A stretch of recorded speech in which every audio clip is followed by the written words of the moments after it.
implementação relaciona-se diretamente com a capacidade de adequar esta rede às necessidades das empresas e às necessidades das várias fileiras e regiões, no que diz respeito aos desafios que falámos antes. E, no caso português, a ideia de haver uma rede nacional de experimentação é particularmente importante. E é particularmente importante porque é um país muito diverso. É um país que, embora seja pequeno, tem enormes diversidades em termos de condições hidroclimáticas e também em termos dos produtos regionais. Começando, por exemplo, com a questão do arroz, que é um dos casos que vai ser aqui apresentado. As variedades de arroz têm sido desenvolvidas na zona de Salvaterra, no Cota-Arroz, e quando replicámos os ensaios no Val Mondego e no Val do Estado, verificou-se que os resultados são diferentes. Portanto, esta é a necessidade evidente de replicar os resultados em diferentes locais. Depois, para além das necessidades de cada fileira serem diferentes, também cada região tem as suas especificidades. É completamente diferente trabalhar em olival tradicional em Trás-os-Montes ou trabalhar em olival super intensivo no Alentejo. Portanto, as condições experimentais têm de ser muito próximas das condições comerciais para que os resultados obtidos possam ser diretamente transponíveis para o mercado. E isto só é possível se houver esta rede de âmbito nacional colaborativa.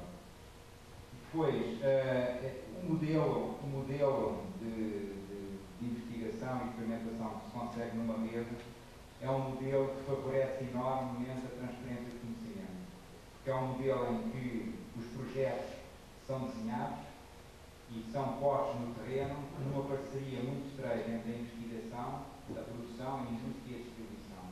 E isto favorece enormemente a transferência de conhecimento e a passagem destes produtos para o mercado. E, portanto, esta lógica de modelo, que é um modelo de sucesso já em alguns casos, que nós queremos replicar um pouco por todo o país. Este modelo tem ainda outras vantagens que são, nomeadamente, a valorização dos produtos nacionais. Os produtos portugueses são produtos de elevadíssima qualidade, com um potencial enorme e que muitas vezes não estão a ser valorizados devidamente, precisamente por não se conseguir incorporar conhecimento e inovação ligada a estes produtos e fazê-los chegar ao mercado de forma atrativa, e esta forma colaborativa também favorece fortemente isto, para além de haver aqui um aspecto não tão tangível, mas muito importante para o país, relacionado com o desenvolvimento regional que estas redes colaborativas promovem, e também a fixação de recursos humanos, em alguns casos altamente qualificados, nas regiões agrícolas. Olhando um bocadinho agora para a questão do Fórum Politécnico, eu acho que esta rede tem outra dimensão muito importante, que é o contexto em que os alunos das escolas agrárias podem ser formados. Os alunos das escolas agrárias formados num contexto de quinta experimental adquirem competências únicas, nesta lógica que o professor Eduardo Vera estava a falar de aprendendo fazendo, e são competências que o mercado preza muito. Hoje em dia, há muitos profissionais que são muito difíceis de encontrar e muito procurados. Por exemplo, um melhorador de plantas. Não há melhorador de plantas.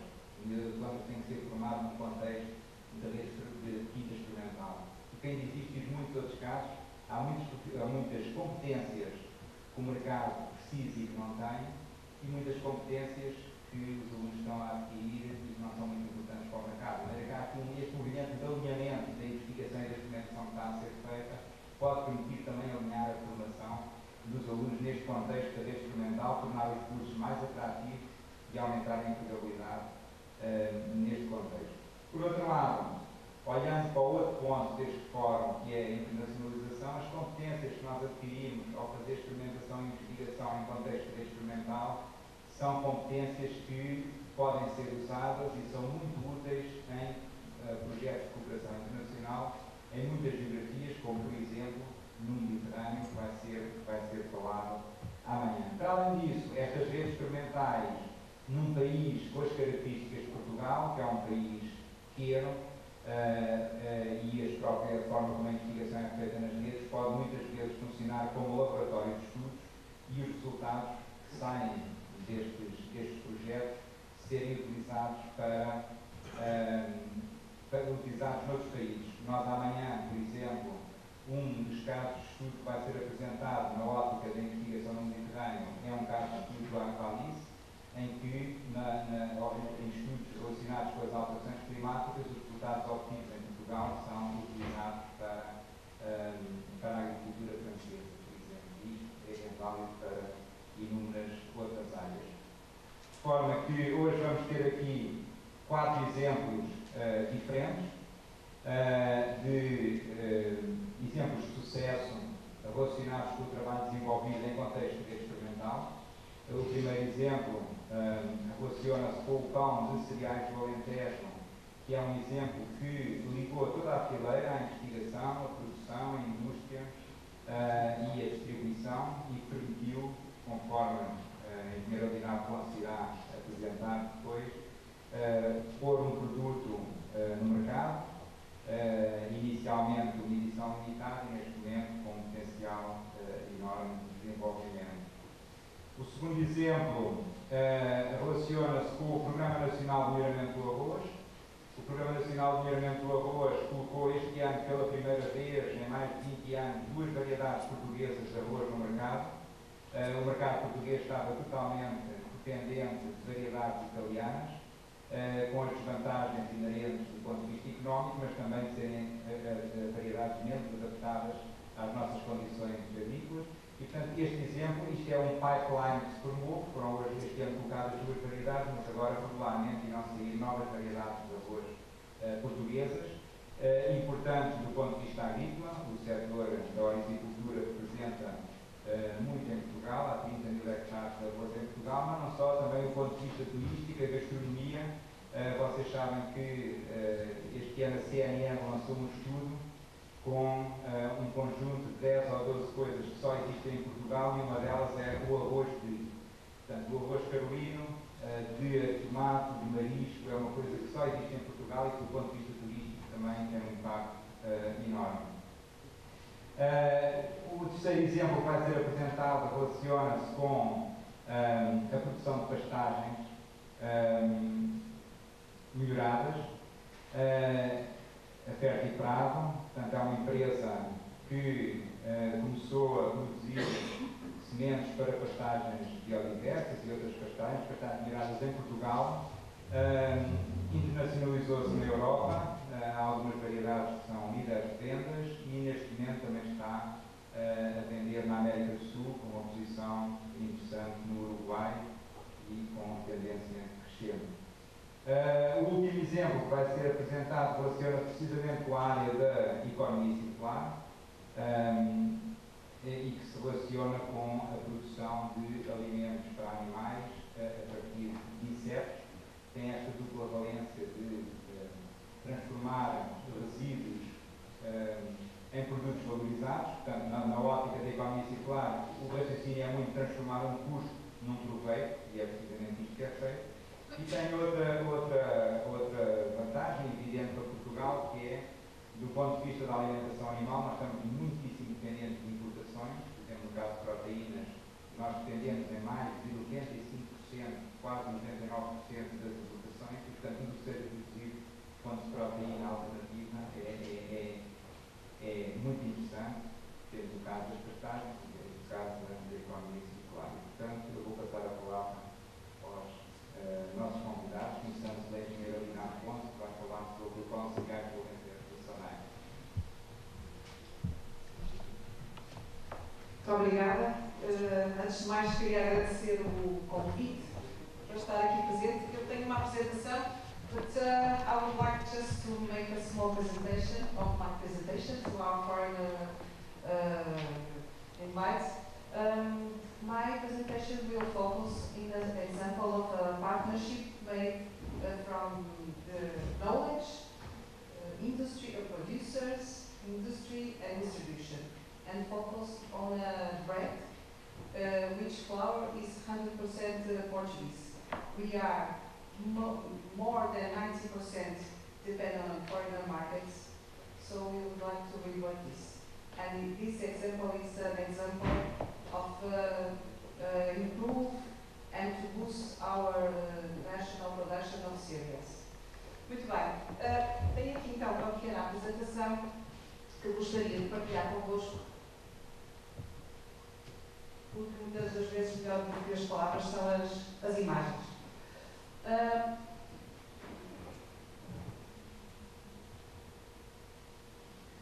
O Produtores Continente, muito rápido, é uma plataforma dentro do continente, SONAI, e que tem como objetivo olhar para a produção nacional e valorizá-la juntamente com aqueles produtores que fazem parte, obviamente, da nossa lista de fornecedores e que tem, digamos aqui, uma aproximação, um carinho especial do nosso lado naquilo que é as parcerias que nós fomentamos com eles, em conjunto com eles, e também naquilo que é a criação de valor para eles e, obviamente, também para o continente. Em termos de dimensão, internamente, para explicar, somos uma equipa de 5 pessoas. Cada pessoa está ligada a uma área, a uma categoria de produtos. Portanto, temos uma pessoa dedicada às frutas, outra aos legumes, outra à charcutaria, outra ao talho, padaria e pastelaria estão juntas, peixaria também temos uma pessoa e depois temos outra que faz ali vinhos, azeite, o takeaway porque tem menos expressão. A nossa grande expressão é, de facto, frutas e legumes. Temos 180 membros, entre grandes agrupamentos de produtores, como podem imaginar, mas também empresas individuais e familiares, no caso da charcutaria, os queijos e enchidos de todo o país, e, portanto, são pequenas famílias que fazem produções que muitas das vezes são entregas diretas em algumas lojas, não têm capacidade de estar em todas elas e que, portanto, estão na nossa rede, que só são conhecidas nas lojas à volta da sua região. Só para mais um dado, em termos de dimensão, no ano passado, o Clube de Produtores comprou, em termos de produção nacional, cerca de 150 mil toneladas, correspondendo a um valor de cerca também de 250 milhões de euros. E como é que nós criamos então valor em conjunto?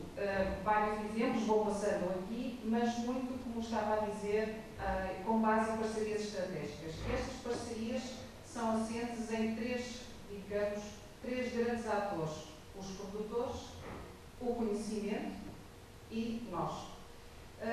Temos para isso um conselho científico, formado por um conjunto de investigadores, do qual o INIAB aqui presente faz parte, mas são 14 parceiros. A Universidade de Aveiro, também aqui presente, também faz parte do nosso conselho científico e, portanto, em conjunto e ao longo do ano, vamos tendo momentos com os produtores destas diversas categorias e vamos trabalhando alguns temas específicos, algumas das necessidades, ou vamos lançando temas sobre inovação, ou no caso das frutas e legumes, temos falado agora um pouco da questão das alterações climáticas, como é que nós vamos dar volta, se assim posso dizer, a alguns dos efeitos que estamos a sentir. Portanto, temos muito específicos ao longo do ano, que vamos aqui em 3 partes, ou tripartido, digamos assim, trabalhando e ajudando os produtores que estão dentro do clube a valorizarem-se cada vez mais. Para estar dentro do clube há uma certificação que está prevista, portanto tem que respeitar aqui um conjunto de normas muito assente na qualidade, mas também na sua performance, no seu espírito inovador, no seu espírito de parceria com o continente. Portanto, é uma certificação que depois permite usar este logotipo, este selo, nos produtos. E aqui só, portanto, alguns exemplos da área das frutas e legumes que temos vindo a desenvolver, a recuperação também de algumas variedades, na área da charcutaria, alguns exemplos de inovação, muito ao nível da embalagem também temos vindo, mas hoje o foco é aqui, de facto, o Pão de Cereais do Alentejo. O Pão de Cereais do Alentejo nasceu o ano passado, de um trabalho que estava a ser feito já entre o INIAB e produtores de cereais, são representados pela AMPOG, portanto um conjunto alargado de produtores de cereais do Alentejo, e dessa iniciativa que nos chamou a atenção no Dia do Agricultor no ano passado, decidimos fazer aqui um ensaio e perceber, de facto, se a farinha derivada desses cereais, que nos diziam que era de elevada qualidade, se teria aqui algum impacto em termos de produto final. Então, o que é que nós fizemos? Foi um bocadinho a história de dar a volta à cadeia toda, fizemos uma compra ou aliás, juntamos todos à volta de uma mesa e decidiu-se que o ageiro, portanto, a indústria de farinha, iria comprar aos produtores cerca de 50, 60 toneladas de farinha para um teste.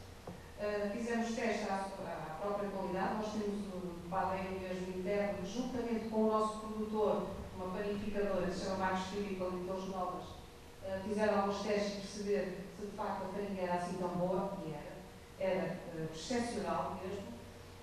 E então fizemos esta compra, esta parceria, decidiu-se comprar aquela quantidade e no final do ano passado lançamos uma primeira leva, digamos assim, de pão, um pão de meio quilo, trigo, 100% naturalmente, e que esteve em cerca de 100, 100 e poucas lojas do continente, elas são neste momento 250 mais ou menos, portanto mais de metade, ou mais ou menos metade, tiveram uma primeira leva esse pão.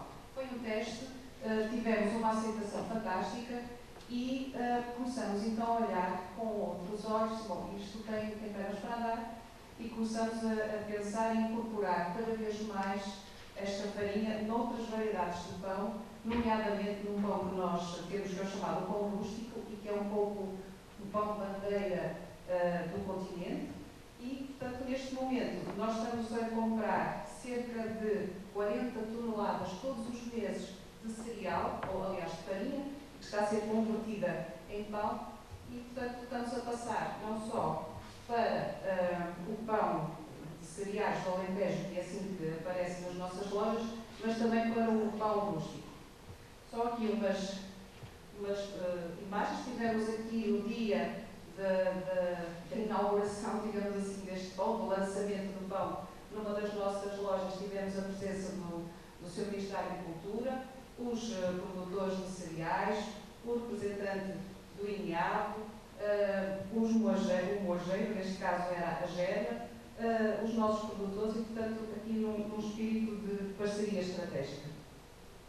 Como estava a dizer, portanto, o pão foi lançado com uma certificação 100% nacional e neste momento está esta semana em folheto o pão rústico, como eu estava a dizer, e que diz aqui feito por nós com cereais do Alentejo, portanto, dando esta parte do local, do nacional, que é uma tendência hoje em dia, obviamente, mas que de facto para nós, mais do que um gosto, é uma sensação de estarmos a fazer algo de facto pela economia nacional e reverter uma situação de dependência de mais de 90% que nós temos em relação à importação da farinha.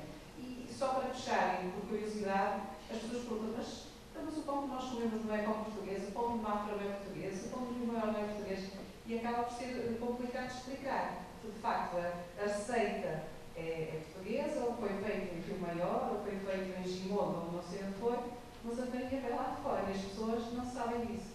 E, portanto, acaba por nos causar aqui alguma confusão em termos de comunicação. Mas o facto é crescer o que mais conseguimos em conjunto com os produtores e é um caminho.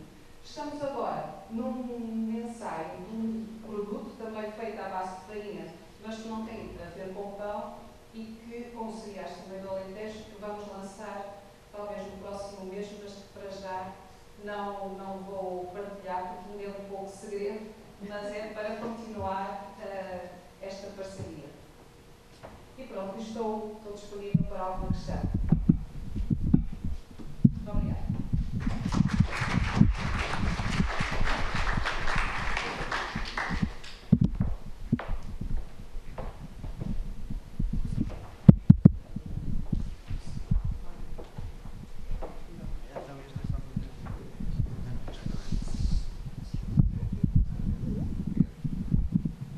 Boa tarde a todos. A minha história não é pão, é arroz. Nós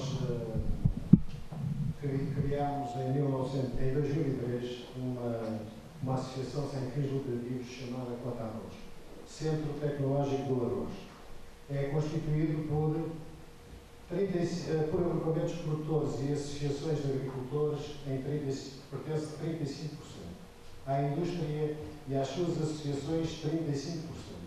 O INIAB representa 15%. O Instituto de Ensino Superior de Investigação, mais 5%. Outras entidades, 10%. Ou seja, isto é uma associação onde inclui toda a fileira. Está sitiada em Salvaterra de Maus.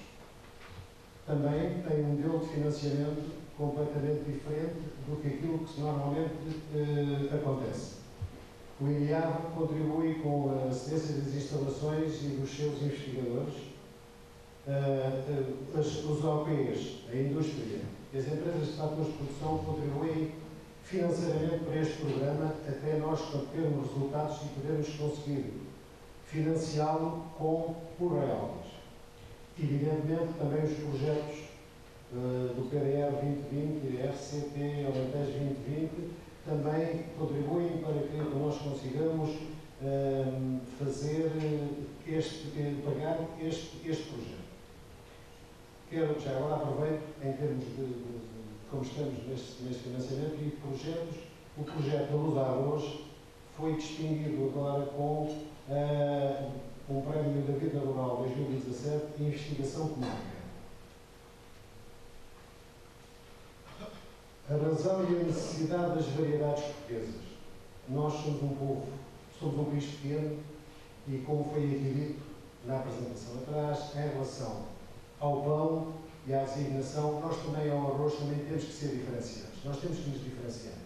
Nós temos que ter uma variedade nacional, porque sem variedades nacionais nós não nos conseguimos distinguir de tudo o que existe.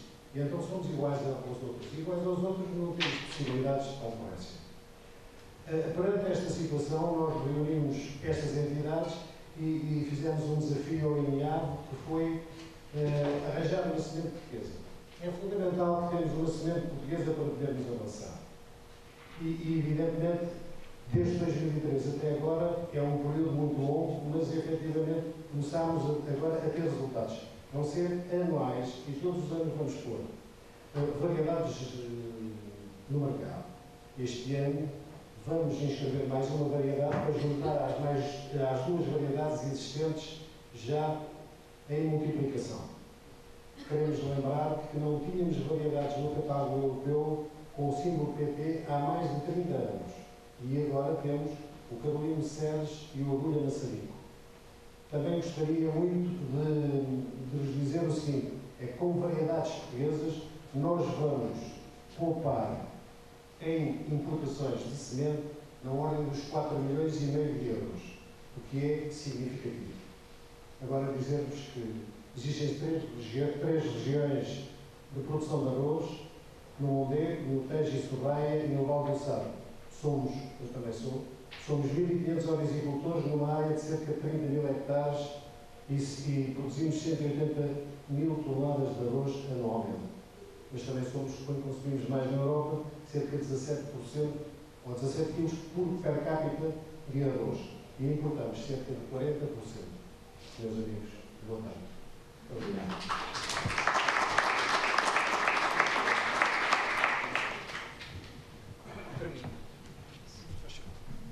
Boa tarde a todos. Em primeiro lugar, desculpe o atraso e vou só aqui avançar.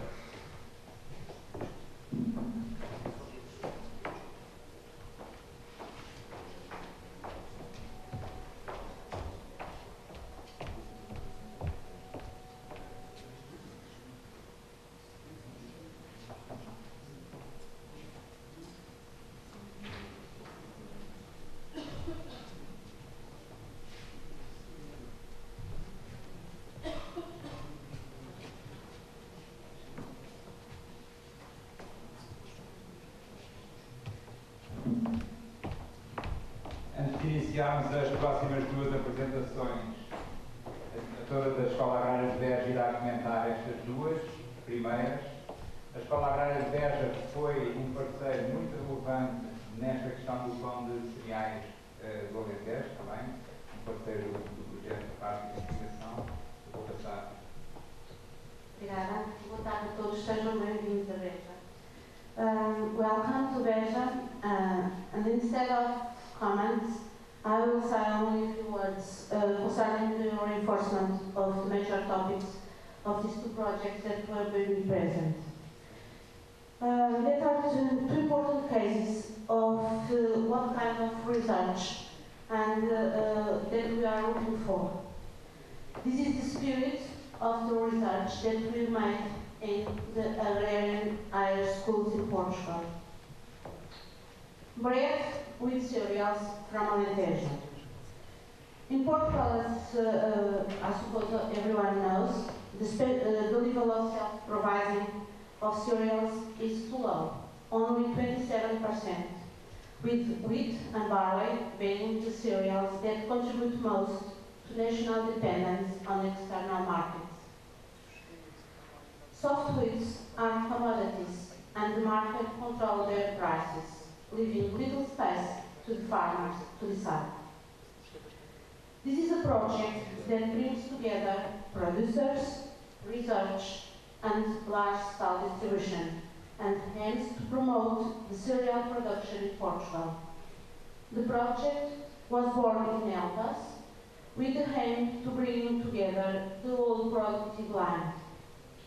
The national partnership involved a associação de produtores de oleaginosas e cereais, ANPOC, a Cooperativa de Beja e Vinhos, Germa Moagens de Cereais e a panificadora Marco Philips, supported by the Clube de Produtores do Continente.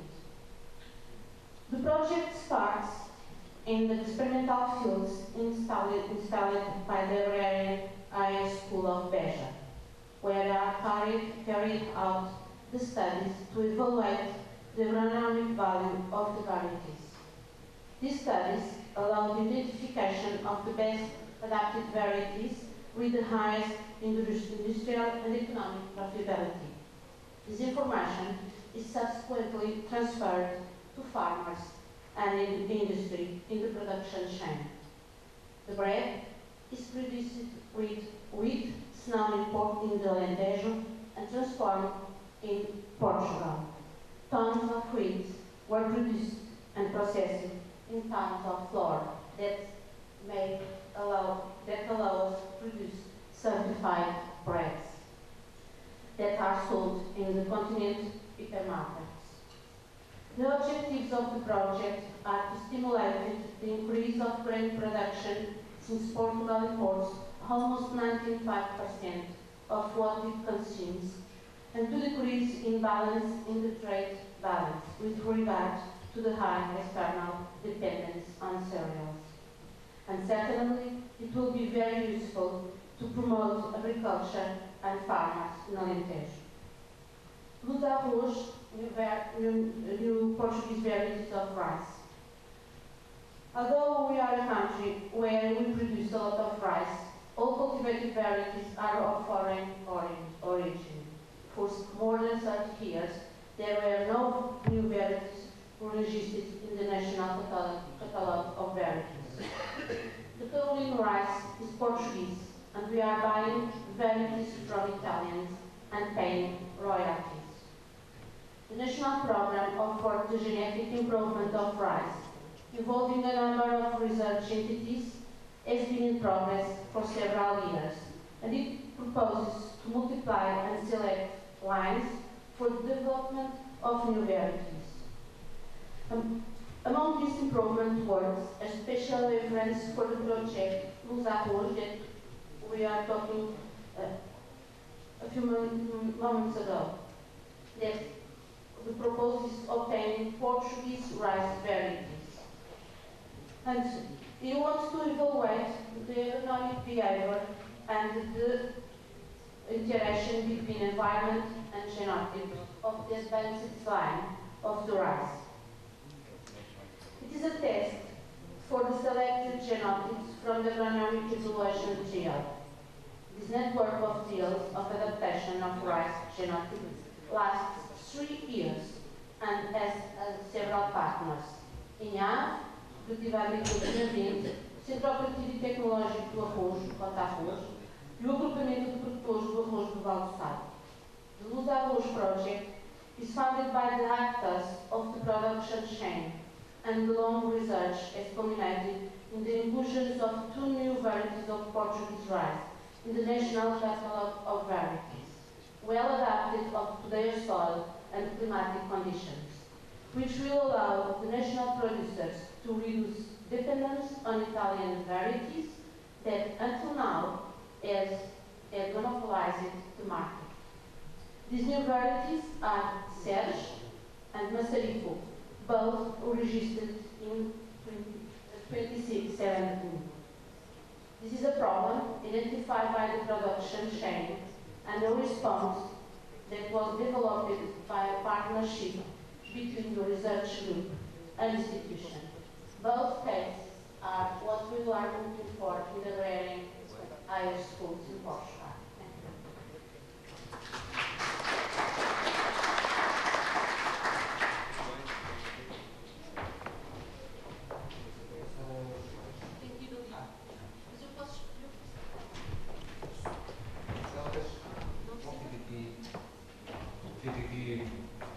Bom dia a todos, boa tarde a todos, melhor dizendo.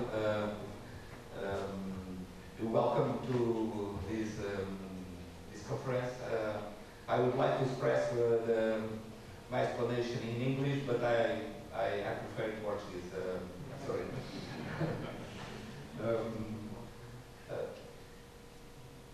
Bom, em primeiro lugar, queria fazer um agradecimento pelo convite que foi feito pelo INEAF. Também agradecer a todos os presentes por estarem aqui e por poder partilhar convosco também aquilo que sinto e, enfim, terem tido em conta a minha opinião para me convidarem. Também agradecer reforçadamente ao INEAF, pois levamos muitos anos de trabalho conjunto entre a Ferto e Prado e o INEAF na Estação de Melhoramento de Plantas de Elvas, na Estação Zootécnica Nacional, no Instituto Florestal Nacional, também com recurso a projetos que envolveram o Banco de Germoplasma e isso permitiu-nos também crescer numa cultura de investigação e desenvolvimento, parceria com entidades públicas onde podemos ter interesses complementares e certamente que vão de encontro àquilo que são as necessidades e as prioridades do país.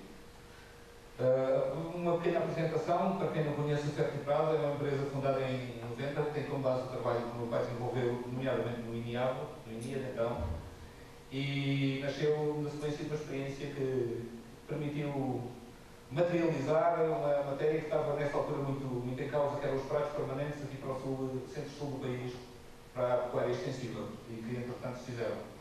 Portanto, o facto aconteceu e a empresa cresceu e juntou-se uma boa equipa, somos pouco mais de 50 pessoas hoje e estendemos mercados a Espanha.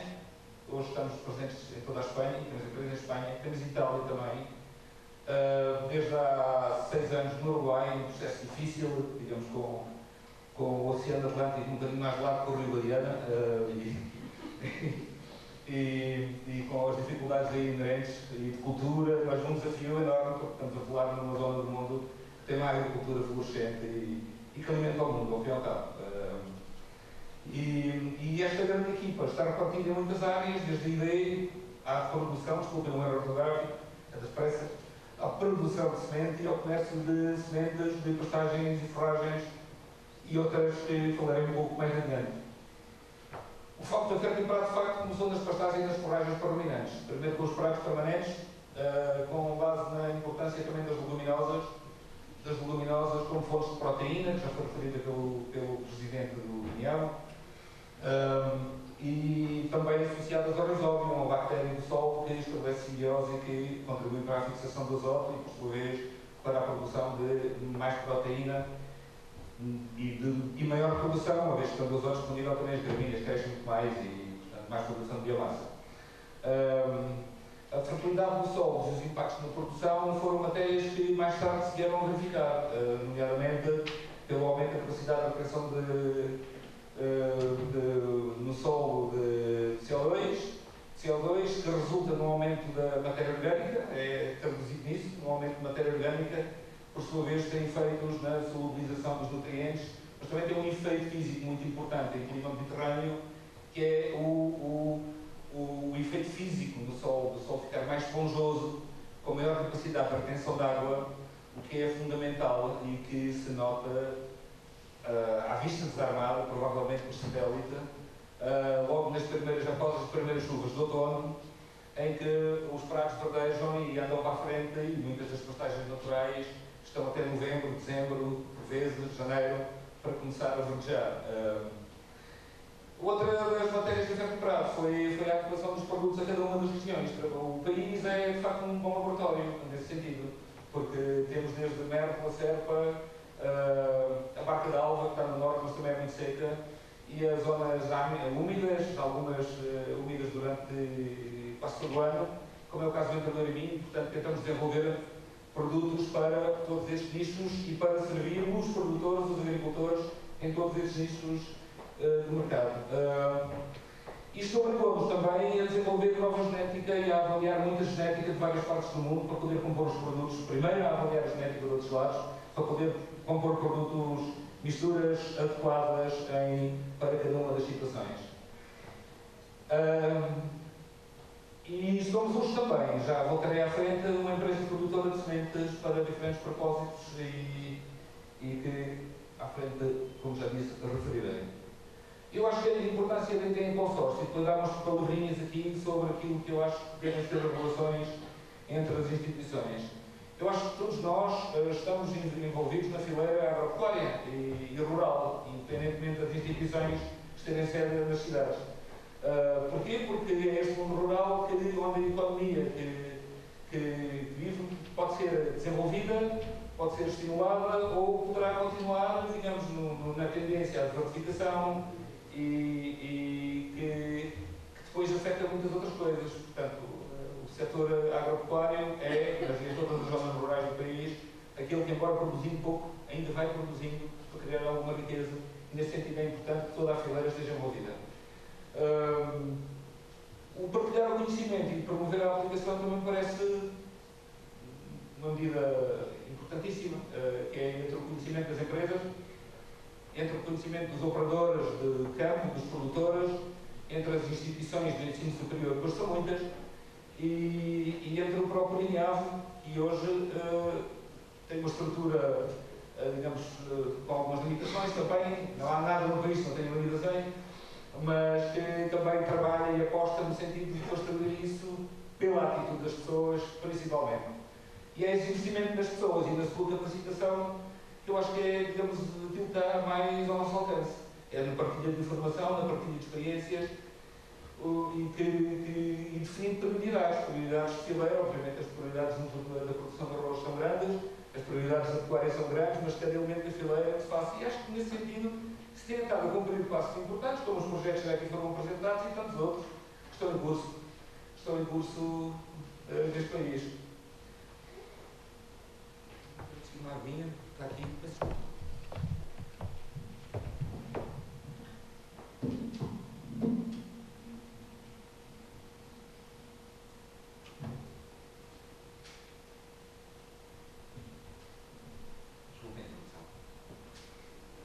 Passando uma outra matéria, nós temos estado envolvidos em bastantes projetos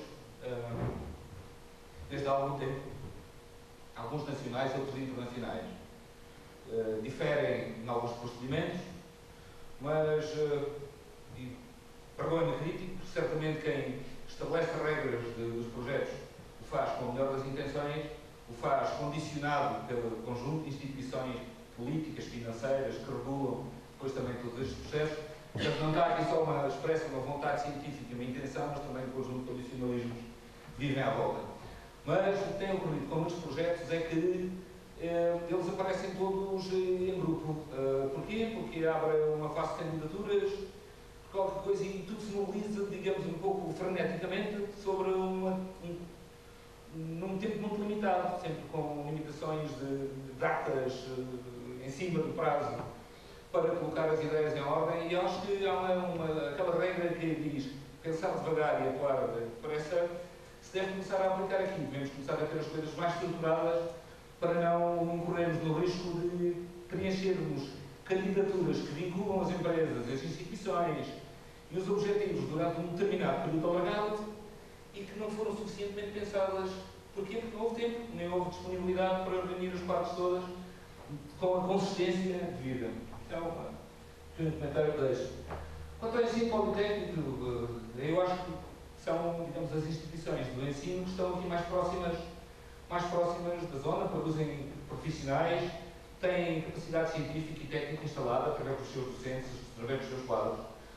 Há, inclusivamente, digamos, pode-se dizer, alguma concorrência entre os politécnicos, uma vez que a densidade populacional é cada vez mais baixa, o número de alunos é cada vez mais baixo e as instituições continuam, mas acho que têm feito um trabalho meritório e que há muito espaço de trabalho por diante, porque compete às empresas e às entidades do Sistema Científico e Tecnológico Nacional e às entidades de ensino, aos politécnicos em particular, unirem-se, entenderem-se, partilharem essas experiências que o professor Nuno Canada há pouco referia, de fazer esse trabalho conjunto de formação e capacitação das pessoas. Bom, no que toca ao processo de ideia da Fertibral, de facto ela começou pela avaliação das variedades que escolhemos de todo lado, e para podermos escolher as melhores para os diferentes propósitos.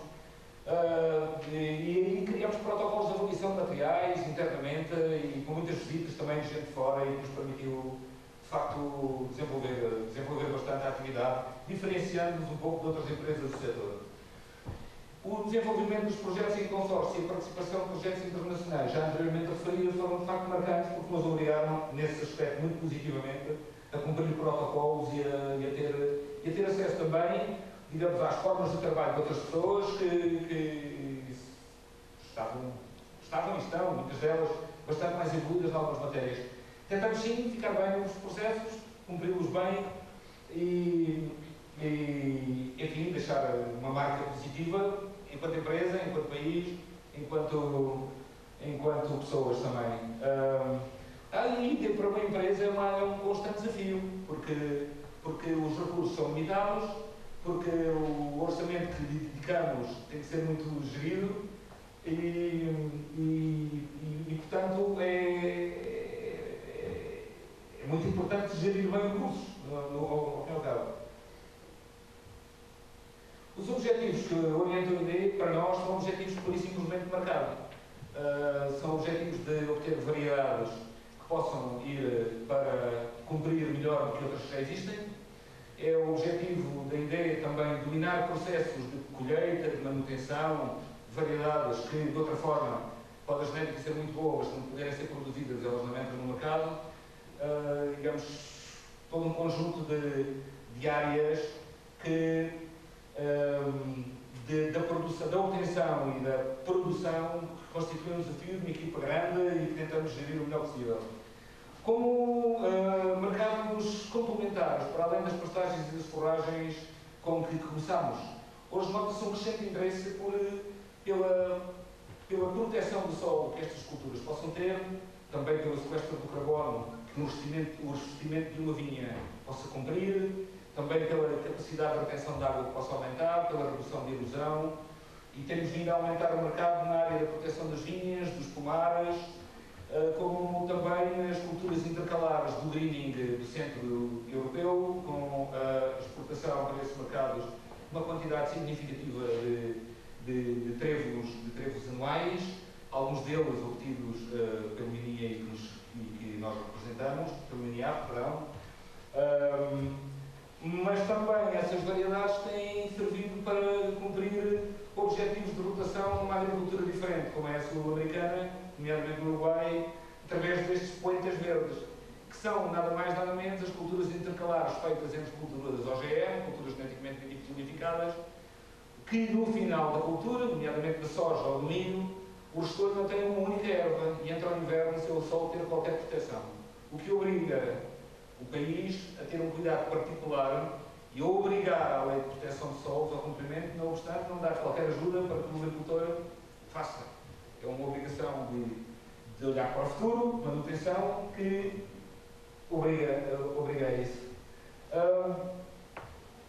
Isto é, por analogia, aqui é aquilo que é uma mistura em vez de semente, em plantas na superfície e a matéria seca final. Agora não se vai dar toda, nem sei qual é o produto. Para dizer que todo este trabalho de investigação e desenvolvimento, todo este esforço que se faz, só uma boa parte dele vai ter resultados, porque há muito trabalho que fica perdido pelo caminho. Portanto, devemos ter uma noção muito objetiva e clara de onde alocar os recursos, de onde trabalhar com mais cuidado. Vou passar rapidamente, porque já estou fora do tempo, certeza absoluta. E outra área em que temos investido foi esta área, de facto, das leguminosas na sua simbiose com o rizóbio. Só para vos falar um bocadinho disto, porque isto é uma área que não está muito legislada ainda na Europa. É uma área interessantíssima. Toda a gente olha para as bactérias do solo, não só para os rizóbios, como para as pseudomonas, para o azospirilo, um conjunto de bactérias, como importantes para o desenvolvimento sustentável da agricultura nos próximos anos. É uma área onde a Fertiprat tem alguma tradução, uma vez que inocula as sementes que utiliza com estirpes de rizóbio diferentes para cada espécie.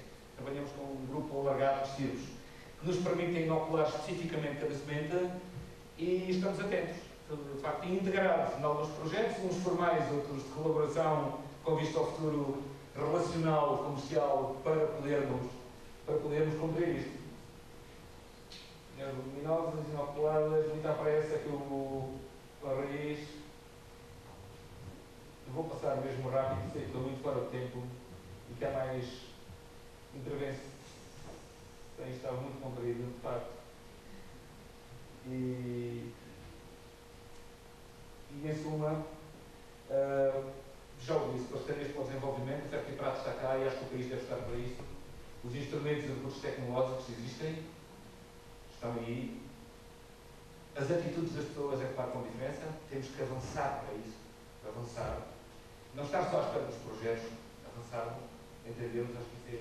E os objetivos são globais, são nossos, partilhados, melhorar o país, dar essência às coisas, aos institutos, às escolas, tudo globais, para que todos possamos fazer, não só olhando para o nosso país, mas Portugal também sempre foi um país virado para o mundo, que andou pelo mundo quando nunca ninguém andava.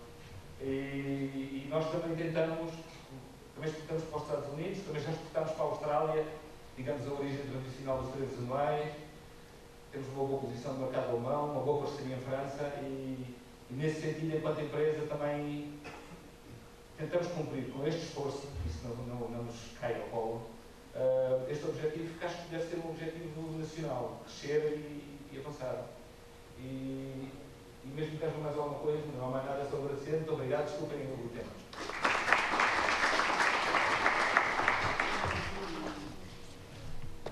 Bem, boa tarde a todos. Meu nome é Daniel Murta. Primeiro gostaria de agradecer o convite que foi endereçado para participar neste fórum dos Politécnicos. Para nós que somos uma empresa muito recente, é uma oportunidade extremamente importante de darmos a conhecer os nossos princípios e aquilo que estamos a tentar implementar. First of all, I would like to thank for everyone from aboard to your presence. I will talk in Portuguese, unfortunately, following the tradition from the previous speakers. But I would like to make a brief insight of my project, of the project that we are developing. Our mission is to bring the circular economy to the agri-food sector.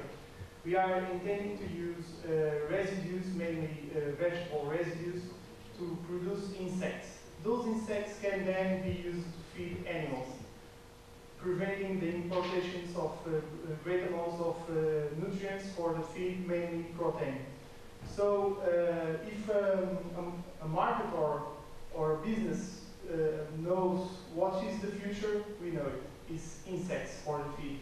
So, but unfortunately, they are not available already. We have to develop the process, and that is a big issue and is a big difficulty.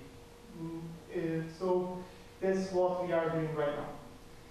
Bem, para todos, estava a apresentar a minha empresa, a Inturim, muito recente, temos apenas 3 anos, mas já tivemos a oportunidade de começar logo desde o início a colaborar com o INEAV, e foi com o INEAV, eu estive lá com o INEAV no Val Santarém, que submetemos muito recentemente um projeto que foi aprovado por Portugal 2020.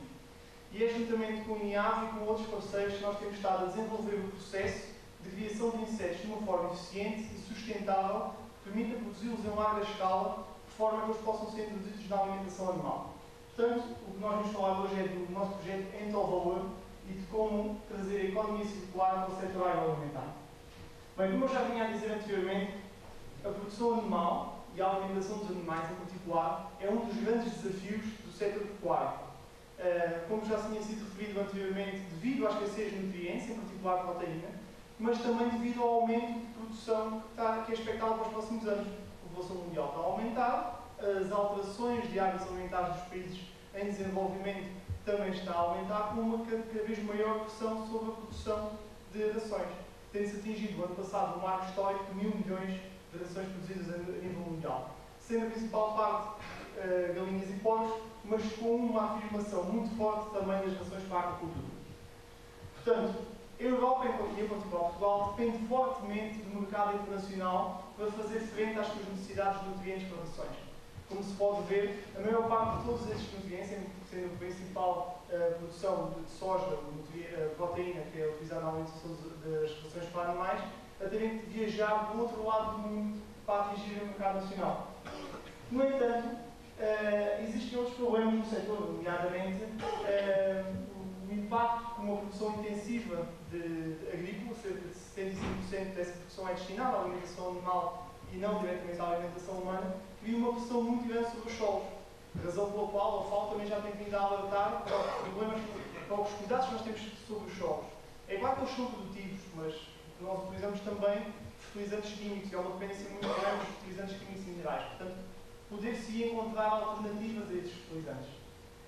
No entanto, além disso, a sociedade, de uma forma bastante estranha, desperdiça aquilo que produz. Cerca de 30% dos alimentos que são produzidos não chegam à mesa dos consumidores. Ou seja, literalmente, nós estamos a deitar fora uns recursos naturais que exploramos enquanto membro da cadeia de valor, mas também um recurso económico muito significativo. Basicamente, estamos a deitar dinheiro à rua. Só em Portugal, para trazer as coisas mais para o nosso teatro, cerca de 1 milhão de toneladas de alimentos são desperdiçados. E a maior parte, ao contrário do que nós poderíamos acreditar, do desperdício não acontece em casa, mas sim antes até de atingir o consumidor. A maior parte desse desperdício acontece antes. Portanto, há muitos nutrientes e muitos recursos económicos e ambientais que estão a ser deitados fora. Então, a nossa proposta é trazer a economia circular e fechar o ciclo. Pegar nesses desperdícios e nesses resíduos, muitas vezes não são desperdícios, são apenas resultado da produção, da cadeia normal de produção, e devolvê-los ao início da cadeia de valor. Como? E aqui entra o nosso principal aliado, é a mosca soldado negra.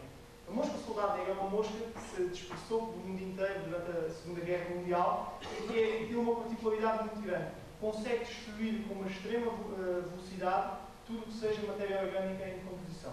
Portanto, o que nós estamos a fazer é criar estas moscas, inocular a fase larvar adequada nos resíduos e vamos obter os produtos finais. Fertilizante orgânico que pode ser utilizado nos solos e larvas que podem ser utilizadas na alimentação animal. Portanto, o grande desafio, e é aquilo que nós estamos a fazer com o apoio do INIAV atualmente, é desenvolver um processo que permita, de uma forma acelerada e também em larga escala, produzir estas novas fontes de proteína e de fertilizantes. Ou seja, nós temos que detectar como produzir estas moscas, qual a fase larvar ideal para as inocular nos resíduos, quanto tempo elas vão manter-se e em que condições, e depois, no final, separá-las obtendo os dois produtos que são os fertilizantes e as larvas que, após processadas, podem ser utilizadas na alimentação dos animais. E há duas formas que nós já estamos a preparar para entrar no mercado. Embora ainda não estejamos prontos para entrar no imediato, já estamos a fazer provas de conceito que permitem determinar de que forma é que nós podemos encontrar a solução para os desafios que os agricultores têm. E numa primeira fase, nós iremos fazer esta conversão de resíduos exatamente no local onde eles são um problema, que é muitas vezes nos locais de transformação e nos locais de produção. E ocorre aí a conversão do que é um resíduo num fertilizante e em larvas. As larvas são encaminhadas para as nossas instalações, para processamento e farinação, enquanto os fertilizantes ficam logo disponíveis para a utilização do solo. Mais tarde, devemos entrar noutros mercados, nomeadamente a recolha de subprodutos e desperdícios do retalho.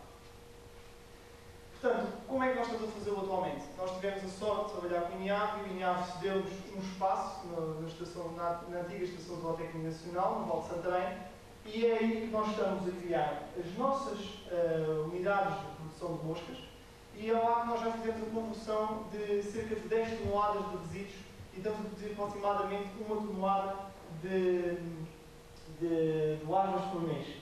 E a fase a seguir é utilizar este modelo de quintas experimentais para fazer testes dos fertilizantes em talhões de produção e perceber quão adequados é que estes fertilizantes são para o solo e como é que eles podem ser empregues.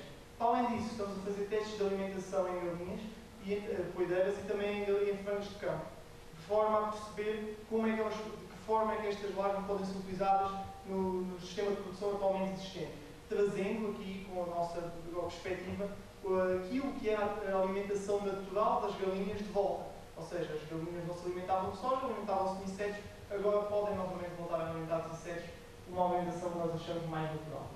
No entanto, estamos agora a começar, criámos a nossa unidade piloto no Val de Santarém e queremos entrar em vários mercados nos próximos anos. Este ano o grande desafio é entrar no mercado das galinhas de campo e de pesca, mas depois pretendemos chegar a outros mercados e, se tudo correr bem, em 2019 construir uma unidade fabril que nos permite entrar no mercado que realmente interessa, que é das rações para aves e porcos, um mercado que em 2023 está previsto que atinja 500 milhões de dólares a nível mundial. Todos estes desenvolvimentos têm sido feitos no âmbito de um projeto Portugal 2020 com diferentes parceiros. Aqui, mais uma vez, a importância muito grande dos parceiros. Conseguimos e tivemos a sorte de ganhar à nossa volta parceiros, quer montando, quer ajudando no processo, e isso é fundamental, porque também demonstra como é que os produtos gerados podem ser aplicados diretamente depois junto dos seus utilizadores. Bem, muito obrigado a todos pela vossa atenção e basicamente deixo-vos a nossa missão, que é devolver os nutrientes de volta às plantas e aos animais. Obrigado.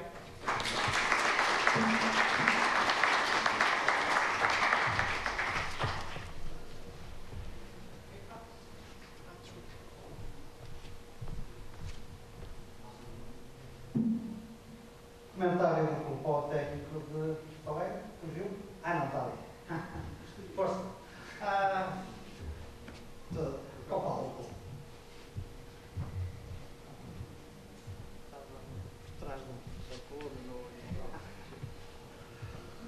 Good afternoon. I will talk in Portuguese, but I will be available after this for any question that you would like to ask. Okay?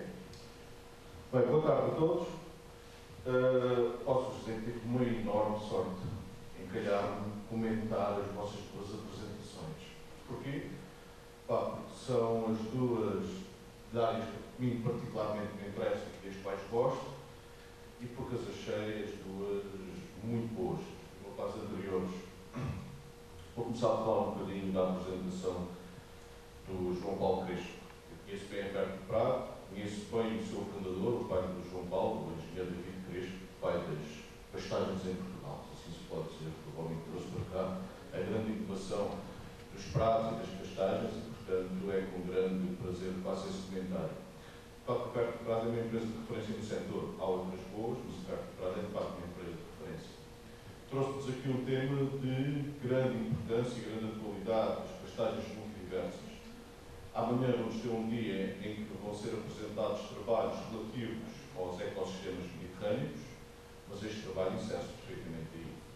Nós temos, dentro da Europa, a zona com maior risco de desertificação e o maior risco de erosão da Europa, devido ao nosso clima, devido ao Mediterrâneo, em que não chove muito, mas em que as chuvas são particularmente concentradas, e devido à nossa orografia. Nós não estamos numa zona plana como a Holanda, temos uma zona mais ou menos plana, mas tem declives suficientes para provocar riscos de erosão notável.